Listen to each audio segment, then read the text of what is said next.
UP के फिरोजाबाद से इस वक्त की बड़ी जानकारी से आपको रूबरू करवा देते हैं। यहाँ जिलाधिकारी चंद्र विजय सिंह ने बड़ी कार्रवाई की है। तो यहाँ फिरोजाबाद से इस वक्त की बड़ी जानकारी, इलाज में लापरवाही बरतने वाले 3 डॉक्टरों को निलंबित किया जाएगा। यहाँ निलंबित कर दिया गया है। इस वक्त की बड़ी जानकारी, सख्त चेतावनी के बाद भी डॉक्टरों द्वारा लापरवाही बरती जा रही है। प्रभारी चिकित्सा अधिकारी डॉक्टर गिरीश श्रीवास्तव को निलंबित कर दिया गया है।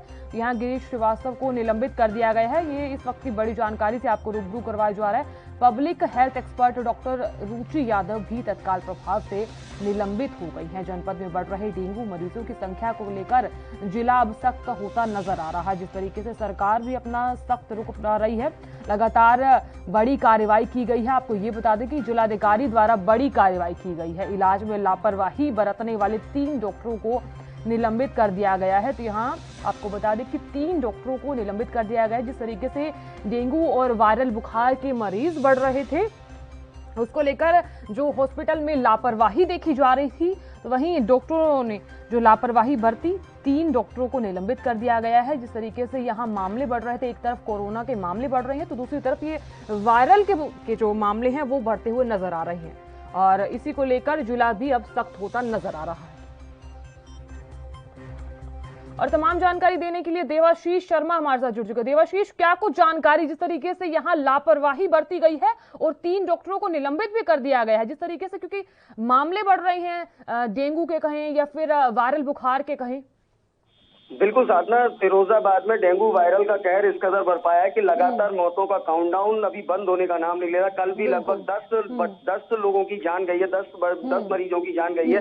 आज प्रातः एक बच्ची की सुबह ही जान गई है, जो कि दूध वाली गली निवासी आकाश की बेटी थी, उसकी भी जान गई है। तो लगातार जो वायरल और डेंगू का कहर है वो जनपद फिरोजाबाद में लगातार हावी है। मौतों का तांडव लगातार जारी है। परिवारों में जिन परिवारों ने अपने नौनिहालों को खोया है, वहाँ कोहराम मचा हुआ है। तो कहीं ना कहीं जो स्थिति है वो बहुत आउट ऑफ कंट्रोल है साधना। और मेडिकल कॉलेज की जहां तक बात करें, मेडिकल कॉलेज से सबसे ज्यादा हृदय विदारक तस्वीर जब आई, जबकि सूबे के मुखिया योगी आदित्यनाथ ने कहा था कि एम्बुलेंस की समुचित व्यवस्था की जाएगी मरीजों को लाने और ले जाने के लिए, लेकिन एक पिता अपने बच्चे के शव को बाइक पर ले जाने के लिए मजबूर होता है। तो इससे ज्यादा और हृदय विदारक क्या होगा। सीधे तौर पर इन तस्वीरों ने दिल को झकझोर दिया है। सीधे तौर पर यह कहें कि स्वास्थ्य व्यवस्थाएं बिल्कुल ध्वस्त हो चुकी हैं फिरोजाबाद में, और स्वास्थ्य महकमा बिल्कुल लापरवाही के मोड पर है, जिससे लगातार बच्चों की मौतें हो रही हैं। जी साधना। देवाशीष, जिस तरीके से हमने तस्वीरें देखी और तस्वीरें भी झकझोर कर देने वाली थी, क्योंकि बच्चे ज्यादा संक्रमित हो रहे हैं,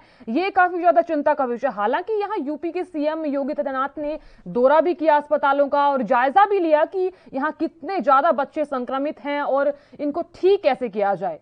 ये सब चीजें, तमाम चीजें हैं, ये सब की भी गई, लेकिन बावजूद इसके अब सरकार को आगे क्या कदम उठाना चाहिए? बिल्कुल, सरकार को जिस तरीके से सूबे के मुखिया योगी आदित्यनाथ ने कहा था कि अवेयरनेस की कमी है, जागरूकता की कमी है, वो जागरूकता अब उस जागरूकता को फैलाने के लिए अब जिलाधिकारी, तमाम नगर आयुक्त, तमाम वो अधिकारीगण, तमाम वो जनप्रतिनिधि अब धरातल पर पहुंच रहे हैं, लोगों को जागरूक कर रहे हैं कि अपने पुराने पानी को भरने न दें, पानी को स्टोर ना होने दें, कूलर की घास चेंज करें। अगर यही जागरूकता पहले फैला दी होती तो शायद ऐसी नौबत नहीं आती, क्योंकि लगातार जो गंदगी का अंबार जनपद में लगा हुआ है, उस गंदगी को साफ करने का प्रयत्न कोई नहीं करता। केवल बातें बड़ी बड़ी की जाती हैं, स्वच्छ भारत मिशन के नाम पर बड़ी बड़ी बातें की जाती हैं, बड़े बड़े होर्डिंग लगाए जाते हैं, लेकिन धरातल पर अगर देखें तो जनपद फिरोजाबाद कूड़े के ढेर में तब्दील है, लेकिन कोई भी सुनने और समझने वाला नहीं है साधना। बिल्कुल देवाशीष, जो ये कार्रवाई की जाती है ये सिर्फ कागजों में ही मात्र की जाती है, सच्चाई में कोई नहीं करता है। ना तो अपने घरों में कोई ये एहतियात बरता है, लेकिन इस बीच जब बच्चे संक्रमित हो जाते हैं या फिर कोई संक्रमित हो जाता है, तब ये कदम उठाए जाते हैं।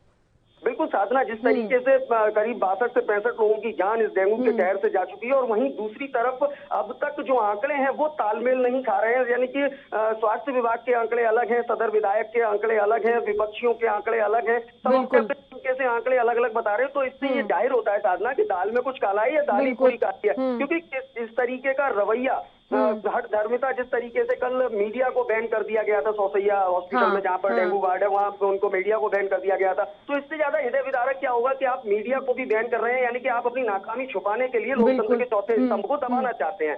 सीधा संदेश है ये। बिल्कुल देवाशीष, जिस तरीके से हमने तस्वीरें देखी, बिल्कुल ऐसे डराने वाली थी, क्योंकि बच्चे ज्यादा संक्रमित हो रहे हैं और सबसे बड़ी बात यह है कि लापरवाही ज्यादा बरती जा रही है डॉक्टरों के द्वारा।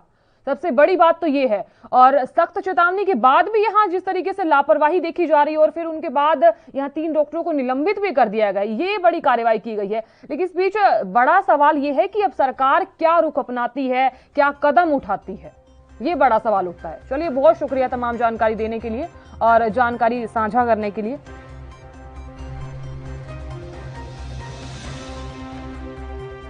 साल के 365 दिन 24 घंटे और 7 दिन, हर हालात वाकयात की, हर खबर की, हर दस्तक को देखने के लिए एएनबी न्यूज के YouTube चैनल को करें सब्सक्राइब और Facebook पेज को करें फॉलो। उठाइए रिमोट और जुड़िए एएनबी न्यूज के साथ। टाटा स्काई चैनल नंबर 1927 और एयरटेल चैनल नंबर 356 पर अब ANB news Jio TV, Mobi app, Airtel Xstream OTT, Instagram, Twitter, Google Play और ऐप स्टोर पर भी अवेलेबल है। एएनबी न्यूज, आपकी बुलंद आवाज, आपकी बात।